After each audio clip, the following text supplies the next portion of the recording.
በስመ አብ ወወልድ ወመንፈስ ቅዱስ አሐዱ አምላክ አሜን።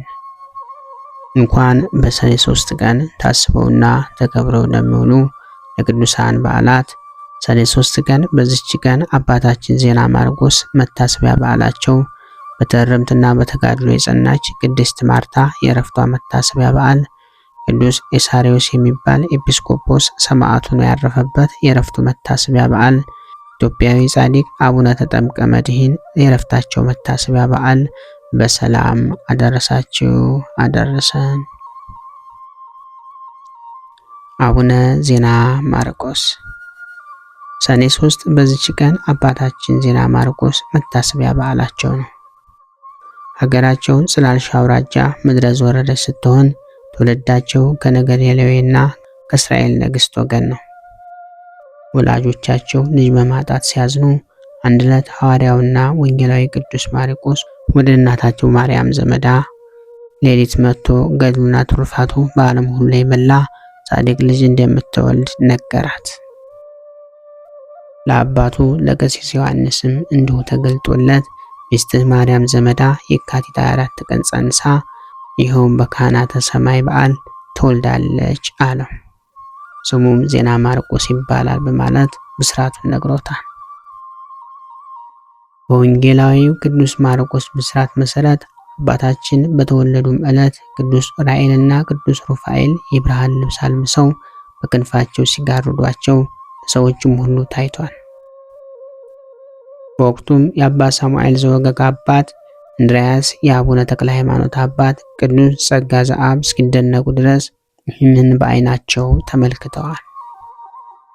ሁለቱ መላእክትም ከእናታቸው እቅፍ ወስደው ወደ ሐዋርያው ማርቆስ መቃብር ወስደው ለማርቆስና ለቅዱሳን ጳጳሳት አስረክበዋቸው መልሰው ለእናቱ ሰጥቷቸው፣ እናቱ ግን ይህንን አታውቅም ነበር። አቡነ ዜና ማርቆስም በተወለዱ በሦስተኛው ቀን በእግራቸው ቆመው አንድ አምላክ ለሆኑ ለአብ ለወልድ ለመንፈስ ቅዱስ ስም ሰግዳለሁ ብለው 3 ጊዜ አምላካቸውን አመስግነው ሰግደዋል። በ40 ቀኑ ሲጠመቅ የሚያጠምቀው ካህን የአባቱ ወንድም እንድርያስ ውሃው ሲፈላ አይቶ ሸሽቷል። መልአኩም እንዳይፈራ ነግሮት ለእርሱም ተአምር እንደሚደረግለት አስረዳው። እንድርያስም ዕድሜው 72 ነበርና ራሰ በራ ስለነበር በውሃውም ራሱን ቢታጠብበት ፀጉር አብቅሏል። ሕዝቡም ሁሉ ይህንን አይቶ አደነቀ። ያችም ውሃ ሌሎች በጣም ብዙ ተአምራት አደረገች። 1 ዓመት በሆነው ጊዜ ቤተ ክርስቲያን ውስጥ እየዳኸ ሲሄድ መልአክ በክንፎቹ አቅፈው ወስዶ ጌታችንና እመቤታችን ጋር አቅርበው አስባርከውታል። እንዲሁም የ15ቱን ነቢያት፣ የ12ቱን ሐዋርያት፣ የ72ቱን አርድእት ሃይማኖታቸው የቀና የ318ቱ ሊቃውንት የጻድቃን የሰማዕታት የእነዚህን ሁሉ በረከት እንዲቀበል ካደረገው በኋላ ወደዛች ቤተ ክርስቲያን መልሰውታል። ከጳጳሱ ከአቡነ ጌርሎስ ዲቁና ተቀብሎ ከአባቱ ጋር ወደ ሀገሩ ሲመለስ ዘራፊዎች ደብድበው በትራቸውንም ሳያስቀሩ ዘረፏቸው። አቡነ ዜና ማርቆስም ወደ ፈጣሪ በጸለየ ጊዜ በትራቸው እባብ ሆና ነድፋቸው ገድላቸዋለች። በኋላ ወደ አምላካቸው ጸለዩ ከሞት እንዲነሱ በማድረግ በአካባቢው ያሉ ሰዎች ሁሉ በእርሱ አምላክ እንዳምኑ አድርገዋቸዋል። ከዚህ በኋላ ብሉያትና ሐዲሳትን ጠንቅቆ ከተማረ ካደገ በኋላ ሚስት አጭተው አጋቡት። እርሱ ግን በዚያው በሰርጉ ዕለት ማታ ጌታ እናትና አባቱን፣ ሚስቱን፣ ቤቱን፣ ንብረቱን ያልተወ ሊያገለግለኝ አይችልም ያለውን ቃል አስቦ ሚስቱን እንዲህ አላት፣ እህቴ ሆይ የዚህ ዓለም ኑሮ ምን ጠቅመናል? ዓለሙም ፍላጎቱም ያልፋል። ስለዚህ የነፍሴን ድህነት ለመሻት እሄድ ዘንድ አሰናብችኝ ሲላት፣ እሷም አንተ የተወከው ዓለም ለእኔስ ምን ይጠቅመኛል በማለት ሁለቱም ሰው ሳያያቸው ከጫጉላ ቤት በሌሊት ወጥተው ሄዱ። ቅዱስ ዑራኤልና ቅዱስ ሩፋኤልም እየመሯቸው ዜና ማርቆስን ምሁር ገዳመ ኢየሱስ፣ እርሷን ደግሞ ወደ ቤተ ደናግል ማማስ ደብር አደረሷቸው። እርሷም ሙትን እስከማስነሳት ድረስ ታላላቅ ተአምራትን እያደረገች ቆይታ ተጋድሎዋን ፈጽማ በጥር 21 ቀን በክብር አርፋለች። አርፋ የተቀበረችውም በደመና ተነጥቃ ኢየሩሳሌም ከሄደች በኋላ እመቤታችን ቅድስት ድንግል ማርያም በተቀበረችበት በጌቴሴማኒ ሲሆን 2 አንበሶች ጉድጓድ ቆፍረው ቀብረዋታል።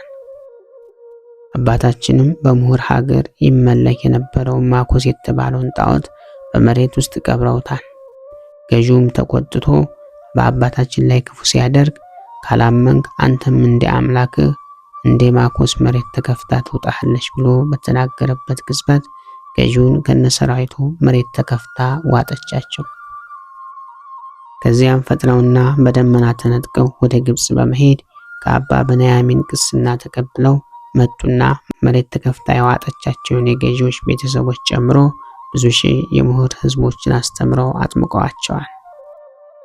ያን ገዢም ስለተጠመቁ ልጆቹና ሚስቱ ብለው ከ5 ዓመት በኋላ በጸሎታቸው ኃይል ከሞት አስነስተውታል። በዚሁ ሀገር ከአባ ዜና ማርቆስ ጋር ሳሉ የኢትዮጵያው ጳጳስ አባ ጌሎስ በድንገት አርፈው ሳለ ጻድቁ ዜና ማርቆስ ጸሎት አድርገው ከሞት አስነስተዋቸዋል። ሌላም እንዲሁ በጉራጌ ሀገር ግርዳን የሚባለውን ጣዖት ሰባብረው በውስጡ የነበረውን ሰይጣንን እንደ ትቢያ በኖ እስኪጠፋ ድረስ አስጨንቀውታል።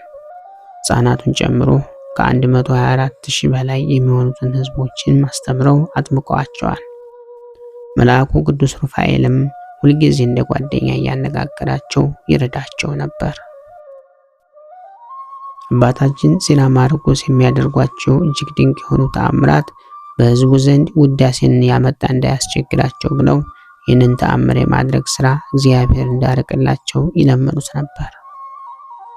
ውግዳ በምትባል ሀገር ሄደው በዋሻ ውስጥ ሳሉ አቡነ ተክለ ሃይማኖት ወደ እርሳቸው መጥተው አብረው በዋሻው ብዙ ተአምራትን እያደረጉ ቆይተዋል። ለአባ ዜና ማርቆስና ለሌሎች ለብዙ አባቶች የምንኩስና አባት የሆኑት አቡነ ተክለ ሃይማኖት ትሕትናቸውን ያሳዩ ዘንድ አቡነ ዜና ማርቆስን ያገለግሏቸው ነበር። ወደ ሞረት ሀገር እንደሄዱ መልአክ ነግሯቸው ሁለቱም ሄደው በዚህ አብረው ተቀምጠዋል። ጣዖት አምላኪው የሞረት ገዥ ሊገድላቸው ፈልጎ ከነሰራዊቱ ወዳሉበት ዋሻ ሄደ። አቡነ ዜና ማርቆስም ተራራዋን በስላሴ ስም ባርከው ቢይዟት የገዢውን ጭፍሮች አፏን ከፍተው አጠቻቸው። ገዢውንም ድል አሰገድንም በተአምራቸው አሳምነውት አስተምረው አጠመቁት።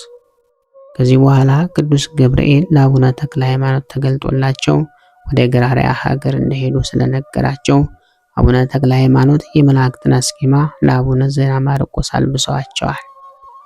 ለአቡነ ዜና ማርቆስ አልብሰዋቸው ዜና ማርቆስንም በደብረ ብስራት እንዲጸኑ ነግረዋቸው ወደ ገራሪያ ሄዱ። ሲሄዱም የደብረ ብስራት ዛፎች፣ እንጨቱና ድንጋዮቹ ሁሉ አቡነ ተክለ ሃይማኖትን እንደ ንጉሥ ሰራዊት ከፊት ከኋላ ሆነው ሸኝተዋቸዋል። አባታችንም የወንድሜ የዜና ማርቆስን ቦታ ትታችሁ ከዚህ ምድር ትሄዱ ዘንድ አልፈቅድምና ሁላችሁ በየቦታቸው ቆሙ ብለዋቸዋል። ሰውም እንኳ ቢሆን ለምንኩስና ወደ እኔ ዘንድ ገራሪያ ከመምጣት በፊት ይህንን ምድር ሳይሳለም ወደ እኔ አይምጣ በማለት ቃል ኪዳናቸውን ከደብረ ብስራት ጋር አድርገዋል። አባታችን ዜና ማርቆስ በኤልያስ ሰረገላ ሆነው እግዚአብሔርን ወደማያውቁት ወደ አዳል ህዝቦች ሄደው ከጣዖት አምላኪው ንጉሥ ከአብደል ማልፊት ወንጌል ሲያስተምሩ ንጉሡ በጦር ወቅቶ ገድሏቸዋል። ነገር ግን መልአኩ ሩፋኤል መጥቶ ከሞት አስነስቷቸዋል። የንጉሡን ጣዖትና አገልጋዮችም መብረቅ ከሰማይ ወርዶ ሲያጠፋቸው ንጉሡ ሰራዊታቸው ደግሞ በመሬት ላይ ወድቀው ቀርተዋል። ከአርብ እስከ ሰኞም ድረስ ጨለማ ሆኖ ከቆየ በኋላ ከአባታችን ከተወጋ ጎናቸው የፀሐይ ብርሃን ወጥቶ ለንጉሡ አብደልማል አብርቶለታል። እርሱም አምኖ ከነቤተሰቡ የተጠመቀ ሲሆን ሚስቱም በአረማውያን ዘንድ ለክርስቶስ ምስክር ሆና አንገቷን ተሰይፋ ሰማዕትነትን ተቀብላለች። በሀገሪቱም የተጠመቁ ሰዎች ቁጥር ከ800,000 በላይ ናቸው። ከዚህ በኋላ አቡነ ዜና ማርቆስ እንደ ሐዋርያቱም ደመና በመጥቀስ ወደ ቅድስት ሀገር ኢየሩሳሌም ሄደው ሁሉንም የተቀደሱ ቦታዎች ተሳልመዋል። የጌታችንን መቃብር ላይ አፈር ዘግነው የዮርዳኖስም ወንዝ ውሃ ቀድተው ለንስር አሞራዎች አሸክመው ወደ ገዳማቸው በማምጣት በደብረ ብስራት ምድር ካለው አፈርና ውሃ ጋር ጨምረውታል። ጌታችንም ይህችን ምድርን እንደ ኢየሩሳሌም አድርጌልሃለሁ የሚል ቃል ኪዳን ሰጥቷቸዋል። አባታችን ከደብረ ሊባኖስ አውራጃ ራሱን ያስመልክ የነበረን ሰይጣን ገዝተው ይዘው እስከ ደብረ ብስራት ድረስ የቤተ ክርስቲያን መስሪያ እንጨት አሸክመውታል።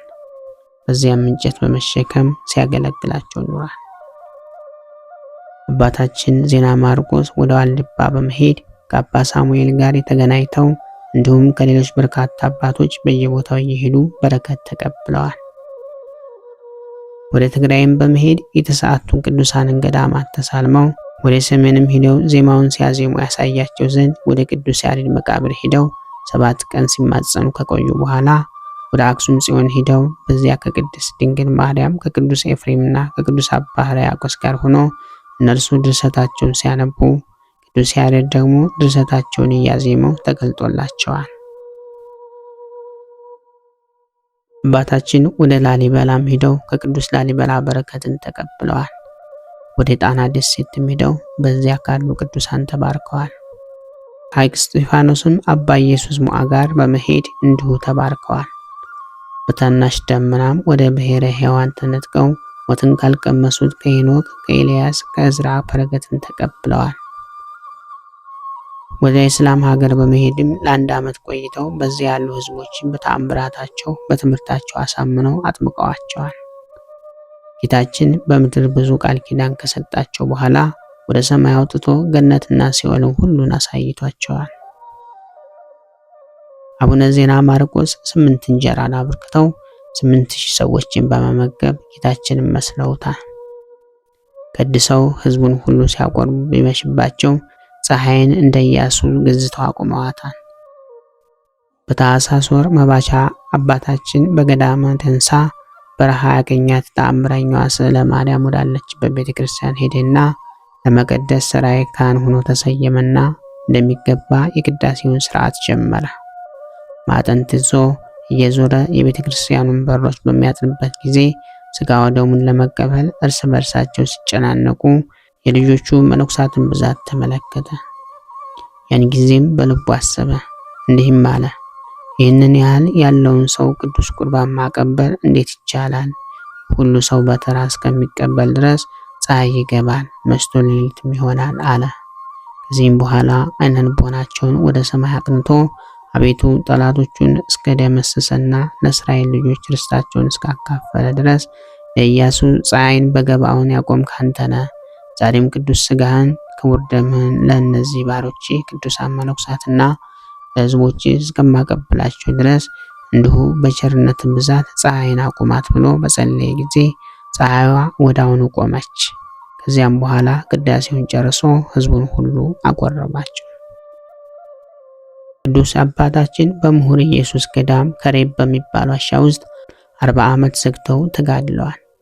በዚህም ሳሉ መልአክ የረፍታቸውን ዕለት ታኅሳስ 3 ቀን እንደሚሆን ስለነገራቸው ታኅሳስ 1 ቀን ወደ ገዳማቸው በመሄድ ቀድሰው ሕዝቡን ሁሉ ሲያቆርቡ ቢመሽባቸው ፀሐይን ለሁለተኛ ጊዜ እንደ ኢያሱ ገዝተው አቁመዋታል። አባታችን ዜና ማርቆስ የረፍታቸውን ዕለት ከመልአኩ ከተረዱ በኋላ ደቀ መዛሙርቱን እንዲህ አሏቸው፣ በዚህ ዓለም የምንለይበት ጊዜ ደርሷልና ወደ ፈጣሪ እሄዳለሁ። እኔ ሽማግሌ አባታችሁ የምመክራችሁን ስሙ። ከበጎ ሥራ ሁሉ አስቀድማችሁ እርስ በርሳችሁ ተዋደዱ። ፍቅር ሰማያዊ መንግሥትን ለማግኘት በባለሟልነት ወደ እግዚአብሔር ፊት ያደርሳልና ብለው መክሯቸዋል። ዳግመኛም ጾመኛ ነኝ አትበሉ አሏቸው። ስለ ነፍሳቸው ድህነት ከመከራና ከጥፋት ሁሉ ለማምለጥ በምትጾሙ ጊዜ እንዲህ እየጾማችሁ ሳላችሁ ስለምትሹት ግብር ወደ ዓለም ሰዎች ብትደርሱና በጾም ቀን ሲበሉና ሲጠጡ ብታያቸው መብልና መጠጥን በሚወዱ ሰዎች ፊት በውጭ በአደባባይ ዛሬ የጾም ቀን ስለሆነ እኛ እንጾማለን አትበሉ። ስለ እናንተ መጾምና ስለ እነርሷም አለመጾም አንዳች አትናገሩ። ባለመጾማቸውም አትንቀፏቸው። ስለሌላ ስራ ወደማይጾሙ ሰዎች ብትደርሱ ግን በጾም ዕለት ወንድሞቻቸውን ኑ አብረን እንብላ ብሏችሁ እኛ እንጾማለን አትበሉ፣ እንዲበሉ እንጂ ወደ እናንተ ከመምጣታችን በፊት ከቤት በልተናል ጠግበናል ስትሏቸው እናንተ እንደምትጾሙ ያውቃሉ አላቸው። ከዚህ በኋላ አቡነ ዜና ማርቆስ ታኅሳስ 2 ቀን የደቀ መዛሙርቶቻቸውን እግር ሲያጥቡ ውለው አስቀድመው መልአኩ እንደነገራቸው ታኅሳስ 3 ቀን በ140 ዓመታቸው ነቢይም ሐዋርያም ካህንም ባለ ራእይም የሀገራችንን ብርሃን የሆኑት ጻድቁ አባታችን በክብር አርፈዋል። በረከታቸው ረድኤታቸው ከኛ ጋር ይሁን።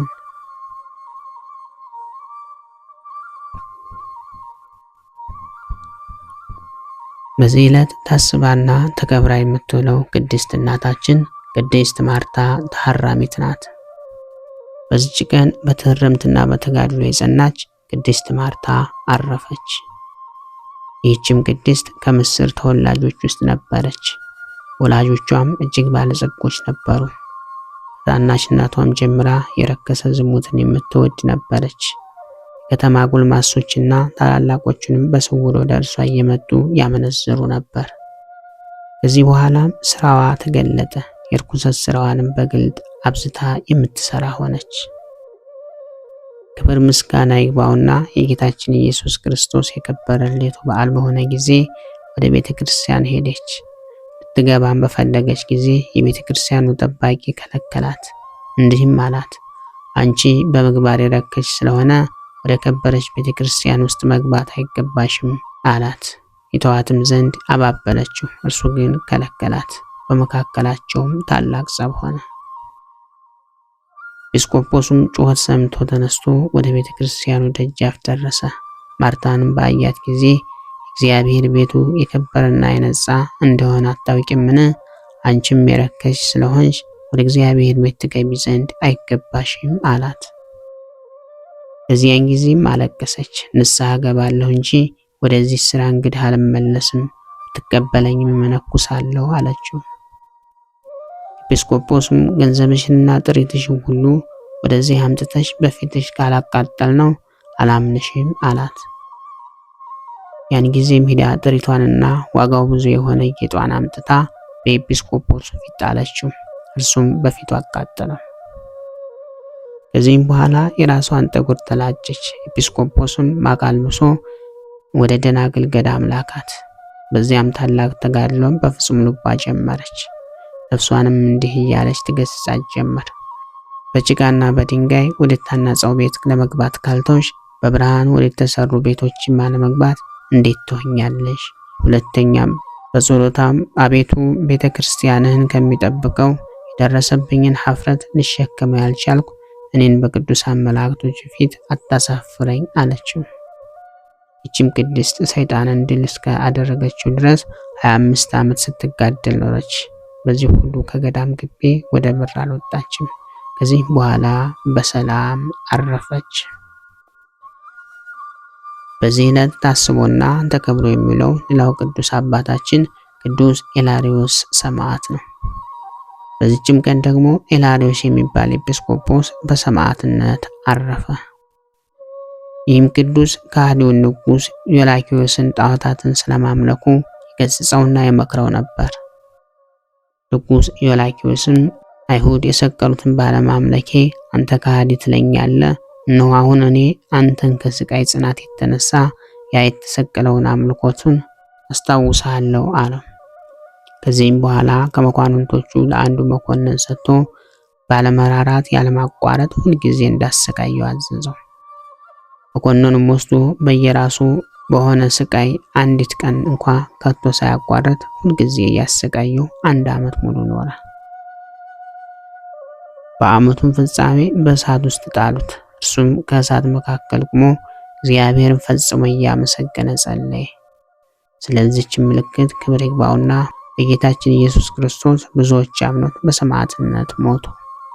ከዚህም በኋላ ከአትክልት መካከል እንደሚወጣ ሆኖ ከእሳት አወጡት። መኮንኑም ከማሰቃየት በደከመ ጊዜ በእርሱ ላይም የሚያደርገውን ባጣ ጊዜ ራሱን በሰይፍ እንዲቆርጡ ታዞ ቆረጡት። በመንግስተ ሰማያትም የሰማዕትነትን አክሊል ተቀበለ።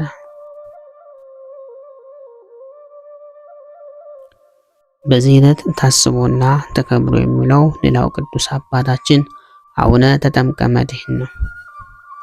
በዚህች ዕለት ኢትዮጵያዊ ጻድቅ አቡነ ተጠምቀ መድኅን መታሰቢያቸው ነው። ጻድቁ የተወለዱት በአፄ ሱስንዮስ ዘመን በ1610 ዓመተ ምህረት ሲሆን ወላጆቻቸው ወልደ ክርስቶስና ወለተ ማርያም ይባላሉ። ታኅሳስ 2 ቀን እንደመወለዳቸው ክርስትና የተነሱት ጥር 11 ቀን ነበርና ካህኑ ተጠምቀ መድኅን አላቸው። በምድረ ጎጃም ከበቀሉ ታላላቅ ቅዱሳን አንዱ የሆኑት አባ ተጠምቀ መድኅን ገና ከሕፃንነታቸው ጀምሮ ጸጋ እግዚአብሔር የጠራቸው ነበሩ። ሕፃን እያሉ ቃለ እግዚአብሔርን መማር ቢፈልጉም አባታቸው በግድ እረኛ ያደረጋቸው። እርሳቸው ግን በሕፃን ልባቸውም ቢሆን ቤተሰብን ማሳዘን አልፈልጉም። ይልቁኑ ወደ በረሃ ይወርዱና አንበሳውን፣ ነብሩን፣ ተኩላውን ሰብስበው በሉን ልማር ልሄድ ስለሆነ እስከ ማታ ድረስ ጠብቁልኝ ብለው ለአራዊቱ አደራ የተሰጧቸው ነበር። አራዊቱ ከበጉ፣ ከፍየሉ፣ ከላሙ ጋር ሲሞርቁ ይውላሉ። ተጠምቀ መድኅን ደግሞ ዳዊቱን፣ ወንጌሉን ሲማሩ ሲጸልዩ ውለው ማታ ይገባሉ። ተጠምቀ መድኅን በሕፃንነታቸው ቁርስና ምሳቸውን ለነዳያን በመስጠት በቀን 1 ማዕድ ብቻ ይቀምሱ ነበር። 23 ዓመት ሲሞላቸው ወደ መርጦ ለማርያም ሄደው መንኩሰዋል። ከዚህም ጊዜ በኋላ ለ37 ዓመታት በፍጹም ተጋድሎ ኖረዋል። ራሳቸው ዝቅ አድርገው አገልግለዋል። ከጎጃም እስከ ሱዳን ድረስ ወንጌልን ሰብከው በርካቶችን አሳምነው አጥምቀዋል። ካህን ናቸውና። እንዲሁም 7 ገዳማትና 12 አብያተ ክርስቲያናትን አንጸዋል። ጻድቁ በተሰጣቸው መክሊት አትርፈው በ60 ዓመታቸው በ1670 ዓመተ ምህረት በአፄ ዮሐንስ ዘመን ጻድቁ አርፈዋል። እግዚአብሔር የምህረት ቃል ኪዳን የገባላቸው ሲሆን አጽማቸው ዛሬም በጋሾላ ቅዱስ ጊዮርጊስ የእናቶች ገዳም ውስጥ ይገኛል። እግዚአብሔር ምስጋና ይሁን። እኛንም በቅዱሳኑ ጸሎት ይማረን፣ በረከታቸውም ከኛ ጋር ትኖር ለዘላለሙ አሜን።